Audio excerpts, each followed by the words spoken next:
നമ്മുടെ ഓരോ ഉപദേശങ്ങളും നമ്മുടെ ഓരോ കേൾവിയും ഓരോ കാഴ്ചയും ഈമാൻ കൂടാനാണ്. അല്ലാഹു തആല പറഞ്ഞിട്ടുണ്ട്, നിങ്ങളെ നാം ഭൂമിയിലേക്ക് പറഞ്ഞേക്കുമ്പോൾ നിങ്ങൾക്ക് രണ്ട് പ്രധാനപ്പെട്ട ഉപകരണങ്ങൾ തന്നു. രണ്ട് പ്രധാനപ്പെട്ട ഉപകരണങ്ങൾ തന്നിട്ടാണ് പറഞ്ഞത്.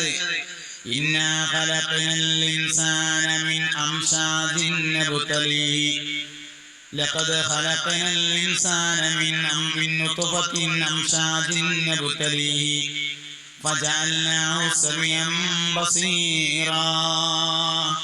മനുഷ്യനെ നാം കലർത്തപ്പെട്ട ഇന്ദ്രിയത്തിൽ നിന്ന് പഠിച്ചിരിക്കുന്നു.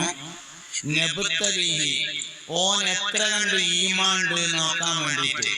ഫജഅൽനാഹു, അതിനുവേണ്ടി അവനെ നാം ആക്കിയിരിക്കുന്നു സമീഅൻ ബസീറ, കേൾവിയുള്ളവനും കാഴ്ചയുള്ളവനും ആക്കിയിരിക്കുന്നു. ഓരോ നോട്ടവും ഈമാൻ കൂടുന്ന നോട്ടാവണം. ഓരോ കേൾവി